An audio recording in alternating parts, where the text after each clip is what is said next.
चरण में बार बार कोटि प्रणाम। परमाराध्या परमानंद चरण में कोटि कोटि प्रणाम। परम श्री श्री भगवान चरण में कोटि कोटि प्रणाम। पूज्य श्री श्री आचार्य देव चरण में कोटि कोटि प्रणाम। ठाकुर परिवार समस्त चरण में बार बार प्रणाम।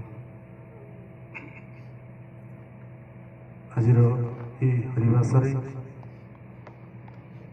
पूज्य ऋतिक देवता मंडली, पूज्य कर्मी मंडली, प्राणर मातृमंडली, प्राणर गुरु भाई, छोट छोट पिला माने समस्त रावृत्ति जय गुरु।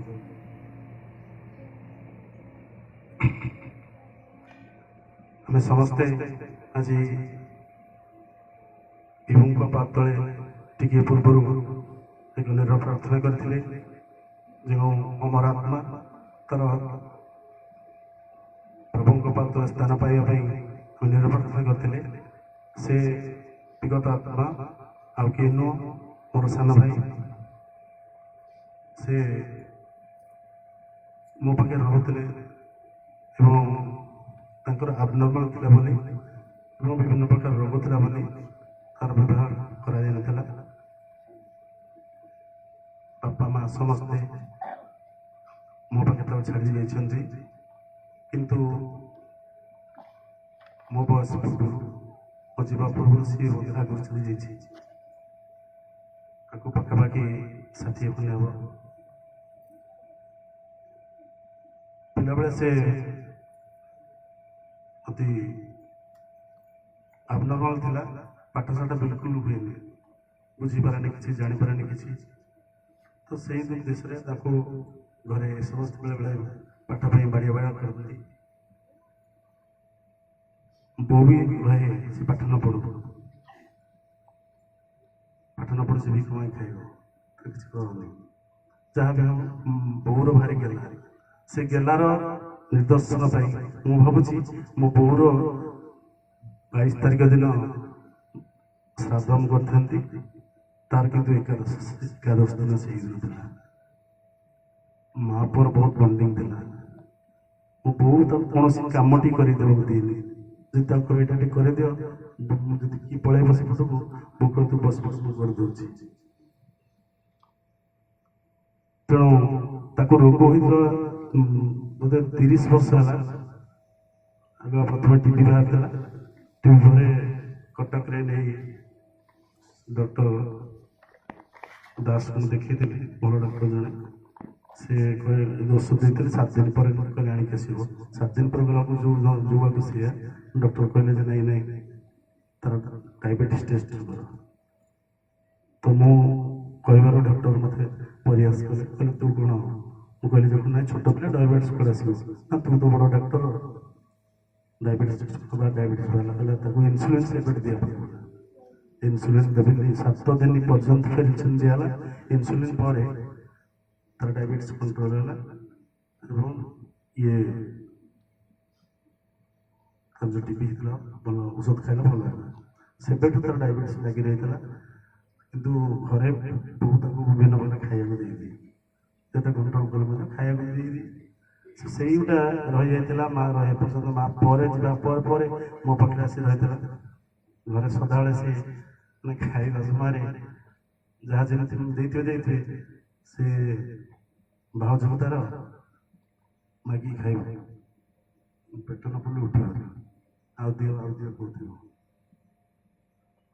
जहाँ भी हो छुआ मैंने समस्ते भी खाइबा दिखती ये घरे क्या परी दिए माछीटी कर दिए तार बहुत भल गुण मंद गुण केवल से क्या माने विश्वास करे क्या विश्वास करे इवन मत मो बड़ भौणी क्या विश्वास कर जापर विश्वास कर जहाँ भी हम तार देहांत से 1.5 मास काल ये जो पड़ रहा रोगे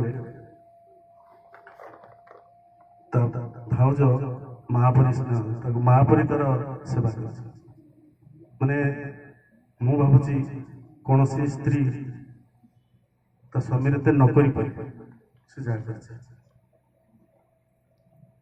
तेणु ଯେତିକି ସମୟ ସେବା କରିଛି ତା ସ୍ତ୍ରୀକି ମାନେ ମୋ ମାନେ ସନ୍ଧ୍ୟାକୁ ମୋ ସ୍ତ୍ରୀକି ବହୁତ ଧନ୍ୟବାଦ। ଯେତିକି ଯେଉଁ ସେବା କରିଛି ତାର ମାନେ ମୁଁ ନିଜ ଆଖିରେ ଦେଖିଛି, ମୁଁ ପଶି ପାରେନି, ସିଏ କିନ୍ତୁ ତାକୁ ସେବା କରିଛି। ଯାହା ହଉ ସେ ବର୍ତ୍ତମାନ ଆମ ଗହଣରେ ନାହିଁ। ସେ ଭଗବାନଙ୍କ ସେ ବି ଦୀକ୍ଷା ନେଇଥିଲା। ମୋର ଯେତେବେଳେ ବାହାଘର ହେଇଥିଲା ସେତେବେଳେ ସିଏ ଦୀକ୍ଷା ନେଇଯାଇଥିଲା ଏବଂ ଇଷ୍ଟବୃତ୍ତି ବେଳେବେଳେ କରେ, ତା ଲାଗି ମୁଁ କରିଦିଏ, ଜାଣିପାରେନି ମୁଁ କରିଦିଏ। ମୁଁ କେବେ ଭାବିନଥିଲି ସେ ସେଦିନ ମରିଯିବ ବୋଲି। ମୁଁ ବସିଥିଲି ପ୍ରେୟାର କରୁଥିଲି, ଯାଇଥିଲି ସତ୍ସଙ୍ଗ, ସେଠି ଇଏ ହେଲା, ମୋ ଝିଅ ମୋତେ ଡାକିଛି, ମୁଁ ଜାଣିଥିଲି ତାକୁ ଏମିତି ତାର ସେନ୍ସ ଚାଲିଯାଇଥିବ, ମେଡ଼ିକାଲ ନେଲେ ଠିକ୍ ଠାକ୍ ହେଇଯିବ, ମୁଁ ଜାଣିଥିଲି। ଏମିତି କେତେଥର ହେଇଛି, ସେଦିନ ମୁଁ ବି ସେଇଆ। ତେଣୁ ସେମାନେ ଘରେ ସମସ୍ତେ ବ୍ୟସ୍ତ ଥିଲେ, ମୁଁ କିନ୍ତୁ ବ୍ୟସ୍ତ ନଥିଲି। ମୁଁ ଗଲି, ସେ ଜଣେ ସାଙ୍ଗ ଅଛନ୍ତି ତାଙ୍କ ପାଖକୁ ଡାକିବାକୁ, ତ ସେ ଦେଖିଲେ କହିଥାନ୍ତେ ବୋଲି ମୁଁ ଯାଇଛି, ଡାକି ଆଣିକି ଆସିଛି। ସିଏ ଯେତେବେଳେ କହିଲେ ନାହିଁ ଶେଷ ବୋଲି, ମୁଁ ଜାଣିଲି ହଁ ଶେଷ। ଆଉ ମୁଁ କୋଉଠିକି ନେବି କ'ଣ କରିବି ଏମିତି ସ୍ଥିର କରିପାରିଲିନି ପଡ଼ିବା ପାଇଁ କି ରାଗ କରିବା ପାଇଁ। ତ ମୁଁ ନିଜେ ହଠାତ୍ କରି ମନେ ପଡ଼ିଲା ମୋ ଡମ୍ପଡ଼ା, କାହିଁକି ନା ଡମ୍ପଡ଼ାକୁ ସେ ବେଶୀ ଭଲ ପାଏ। ଏଇ ମାନେ ମୃତ ମୁମୂର୍ଷ ଅବସ୍ଥାରେ ପଡ଼ିଥାଏ, ଟିକେ ଯୋଉଦିନ ଭଲ ଲାଗିଲା କହିଲା ନା ମୁଁ ପଳେଇବି ମୋ ଗାଁକୁ, ମୋତେ ଟିକେ ଭଲ ହେଇଯାଉ, ମୁଁ ଗାଁକୁ ପଳେଇବି। ଏଠି ରହେ କିନ୍ତୁ ଅଶାନ୍ତିରେ ରହେ, ତାକୁ ଏଠି ଭଲ ଲାଗେ, କାହା ସହିତ ମିଶି ପାରେନି। ଆମ ଗାଁର ଯେତେକ ଲୋକ ଅଛନ୍ତି କୋଉଠି ମୁଁ ଜାଣିନି, ସିଏ କିନ୍ତୁ ସମସ୍ତଙ୍କ ଖବର ଜାଣିଛି, ତାଙ୍କ ଘରକୁ ବେଳେବେଳେ ଚାଲି ପଳାଏ। ଯାହା ବି ହଉ ସେ ସେପାରିରେ ନାହିଁ, ସେପାରିକି ଚାଲିଯାଇଛି। ସେ ପ୍ରଭୁଙ୍କ ପାଦତଳେ ସେ ଭଲ ମଣିଷଟି ହେଇ ଭଲ ପରିବାରରେ ଜନ୍ମଗ୍ରହଣ କରୁ, ଏତିକି ମୋର କାମନା। ଆଉ ଆଜି ଆପଣମାନେ ସମସ୍ତେ ଏଠିକି ଆସିଛନ୍ତି, ତାକୁ ଭଲ ପାଆନ୍ତି, ସେ ସତ୍ସଙ୍ଗ ମଧ୍ୟ ଯାଏ, ସମସ୍ତଙ୍କ ସାଙ୍ଗରେ ମିଶେ, ତାଳି ମାରୁଥିବ, ପ୍ରତି ଗୀତ ଭଜନ ହେଲା ବେଳେ ସେ ବସିକି ତାଳି ମାରୁଥିବ ଏବଂ ସମସ୍ତଙ୍କ ସାଙ୍ଗରେ ଠିକ୍ ଠିକ୍ ଚୁପ୍ ଚୁପ୍ କଥା କୁହେ, ମୁଁ ଦେଖିଛି। ତେଣୁ ଏଇ କର୍ମରେ ଆପଣ ତାର ଏଇ 14 କ୍ରିୟା ଯେଉଁ ଟ୍ରାଲିକ କ୍ରିୟା ସତ୍ସଙ୍ଗ ହେଇଛି, ଆପଣମାନେ ସମସ୍ତେ ଆସିଛନ୍ତି, ମୁଁ ବହୁତ ଭାଗ୍ୟବାନ ନିଜକୁ କରୁଛି, ଗର୍ବ ଅନୁଭବ କରୁଛି। 10 ଏକାଦଶ କାର୍ଯ୍ୟ ଯେଉଁ ମୁଁ ଗାଁରେ କଲି, ମୁଁ ଭାବିଥିଲି ଯେ ମୁଁ କରିବି, ନେଗେଟିଭ ଭାବିନି, ମୁଁ ଡମ୍ପଡ଼ା ହଠାତ୍ କରିଛି। ମୋତେ ମୋ ଘରେ ବି ଆମ ଲୋକ ମାନେ ମୋ ସ୍ତ୍ରୀ ମନା ମାନେ ବାରଣ କରିଥିଲା, ପୁରୀ ନେଇଯିବ, ମୁଁ ଯିବି, ଲୋକଙ୍କ କଥା ଲୋକମାନେ ବି କହିଛନ୍ତି କି କୁଆଡ଼େ କହିଛନ୍ତି, ଅନେକ ବି ଭାବିଛନ୍ତି। କିନ୍ତୁ ମୁଁ ଏଠିକି ଆସିଲା ପରେ ଲସିତ, ବୁବୁ, ପପୁ, ଅଜୟ ସାର୍, ଗୌର ଭାଇ ଏମାନେ ଆସି ଛିଡ଼ା ହେଇ ପଡ଼ିଲେ। ସେମାନେ କହିଲେ ତମେ ଗାଁକୁ ପଳା, କିଛି ଅସୁବିଧା ନାହିଁ, ଅସୁବିଧା କାମ ଆମେ କରିନେବୁ। ବାସ୍ତବିକ ମୁଁ ସେଇଠିକି ଅନେକ ପଳେଇଛି ଗାଁକୁ ଏବଂ ଗାଁରେ ଏଠୁ ଫୋନ୍ କରିଦେଲି। ଗାଁର ଯିଏ ଆମ ସାହିର ମୋର ଏବେ ଯିଏ ଅଛି, ମୋର ସେ ପୁତୁରା ହବ, ଛୋଟ ପିଲାଟି, ତାକୁ ଫୋନ୍ କଲି। ମୁଁ କହିଲି ଏମିତି ଦାଦା ଚାଲିଯାଇଛି, କ'ଣ କେମିତି କରିବା? ନା ଠିକ୍ ଅଛି, କ'ଣ କହୁଛ? ମୁଁ କହିଲି କେମିତି କରିବା? ନା ତମେ ବ୍ୟସ୍ତ ହେବନି, ତମେ କେତେବେଳେ ସମୟ ଆସି ପହଞ୍ଚିବ? ମୁଁ କହିଲି ଘଣ୍ଟେ ଖଣ୍ଡେ ଲାଗିବ। ଘଣ୍ଟେ ପୂର୍ବରୁ ମୁଁ ଗଲାବେଳକୁ ସେମାନେ ସମସ୍ତେ ବହୁତ କୋଅପରେଟିଭ, କାଠଫାଟ ଯୋଗାଡ଼ କରି ସବୁ ରେଡ଼ି କରିଦେଇଛନ୍ତି। ଆମେ ଗଲୁ, ସାଙ୍ଗେ ସାଙ୍ଗେ ନେଇକି ପଢ଼ାପଢ଼ି କଲୁ ଏବଂ କାମ କେମିତି ହେବ ସେଦିନ ବୁବୁ, ଲସିତ, ପପୁ, ଏଇ ଗୌରବ ହେରିକା, ଅଜୟ ହେରିକା ଆପଣ ଚିନ୍ତା କରନ୍ତୁନି, କୌଣସି ପ୍ରକାର କାମ କିଛି ବିଘ୍ନ ହେବନି, ତମେ ଚୁପଚାପ ତମ କାର୍ଯ୍ୟ କରିଚାଲ, ଆମେ ସବୁ ସାହାଯ୍ୟ କରିବୁ। ବାସ୍ତବିକ 10-11 କ'ଣ କେମିତି ହେଇଛି ମୁଁ ବି ଏପର୍ଯ୍ୟନ୍ତ ଜାଣିନି, ହିସାବ ବି ଜାଣିନି, ପଇସା ଉଠେଇ ଦେଇନି। ବୁବୁ ଏମାନେ ସବୁ ନିଜେ ଲୁଗାପଟା ଡାକିଦେଲେ, ଆମକୁ କୋଉଠି ଲୁଗା କିଣିବ ବୋଲି ମୁଁ ଦେଖେଇଦେଲେ, ସେଠି ଯାଇଥିଲୁ ଆମେ, ମୋ ଝିଅ, ମା, ସମସ୍ତେ 3 ଜଣ ଯାଇଥିଲୁ, ଲୁଗାପତ୍ର କିଣିଛୁ, ପଇସା କିଛି ଦିଆହେଇନି ଏବଂ ରୋଷେଇପତ୍ର ସାମଗ୍ରୀ ସେଠି ମୁଁ ଜାଣିନାହିଁ। ଗାଁରେ ମୋତେ ପଚାରିଲେ କ'ଣ ସାହାଯ୍ୟ କରିବେ 10-11 କାମରେ, କେଉଁ ସାହି ପିଲା? ମୁଁ କହିଲି ନାହିଁ କିଛି ସାହାଯ୍ୟ କରିବା ଦରକାର, ତମେ ଖାଲି ଉପଭୋଗ କର, ଶାନ୍ତି ଶୃଙ୍ଖଳାରେ କେମିତି ସମସ୍ତେ ଆସିକି ଖାଇକି ଯାଉଛନ୍ତି ସେଇଟା ଦେଖ। ବିଭିନ୍ନ କଥା ବି ମୋତେ କହିଥିଲେ, କେତେଜଣ ଶୁଣୁଥିଲେ ମୋ କାନରେ, ମୋ ମୁହଁରେ କେତେଜଣ କହିଥିଲେ ଯେ ତମେ ତ କୌଣସି କାମରେ ଆସିନ, ତମ କାମ କେମିତି ଆସିବେନି କହୁଥିଲେ। ଠିକ୍ ଅଛି, କାମ ହବ ଆଉ, ମୁଁ ଆସିନି ତ ଆସିନି, ଆଉ କ'ଣ କରିବି? ତାପରେ ଯାହା ବି ହଉ ମୁଁ ସେମିତି କିଛି ଅନୁଭବ କରିନାହିଁ କି ବ୍ୟସ୍ତ ବିବ୍ରତ ହେଇନି। 8 ମୋ ଏତେ ସାହାଯ୍ୟ କରିଛନ୍ତି ମାନେ ପ୍ରକାଶ କରିପାରୁଛି। ମାନେ ତା ପୂର୍ବରୁ ଯୋଉ ଭୟଙ୍କର ବାତ୍ୟା ଗୋଟେ ହେଇଥିଲା 10 ଦିନ, ତାକୁ ଭୂକ୍ଷେପଣ କରି ସେମାନେ ସମସ୍ତେ ଯାଇଥିଲେ। ବହୁତ ଖୁସି ଲାଗିଲା। ବୟସ୍କ ପାରଦା, ବୟସ୍କ ଲକ୍ଷ୍ମୀଧର ଦା, ଆମ ଲକ୍ଷ୍ମୀଧର ମହାନ୍ତି ଏବଂ ଭାସ୍କର ଭାଇନା ପରିଣତ ବୟସରେ ହେଇଥିଲେ ମଧ୍ୟ ସେ ଏଇ ମାନେ ପ୍ରଳୟକୁ, ଭୟଙ୍କର ପ୍ରଳୟକୁ ଖାତିର ନ କରି ଯାଇଥିଲେ। ବହୁତ ଖୁସି ଲାଗିଥିଲା ଏବଂ ମୁଁ ନିଜେ କେବେ ଅନୁଭବ କରିନଥିଲି ଯେ କାମଟା କ'ଣ ହଉଛି ବୋଲି।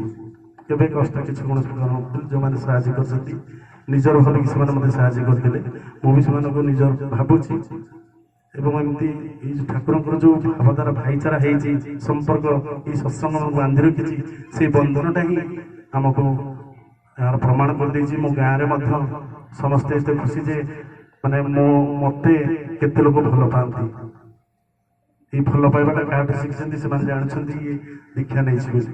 ଇଭେନ୍ ମତେ ସମସ୍ତେ ମୋ ପରିବାରରେ କହିଥିଲେ 12 ପତ୍ରରେ ଆଇଁଷ ଖାଇବାକୁ।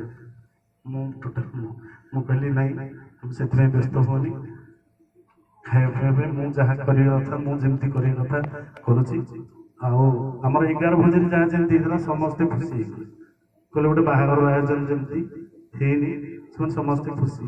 କାହିଁ କୋଉଠି ଗାଁରେ କହିପାରନ୍ତି ଯେ ୟାର ବାପା ମା ନଥିଲେ କି ବାହା ହେଇନଥିଲେ, ଏଇ ଅବହେଳା କରିଥିଲେ।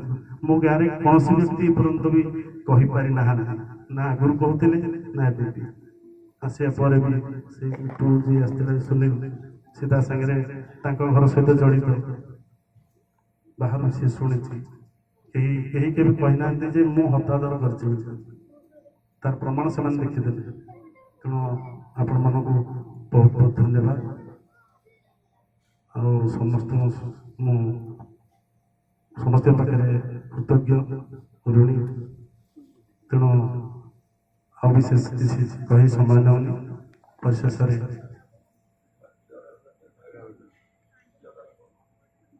ଦାସ ଭାଇଙ୍କୁ ଅନୁରୋଧ କରିବି।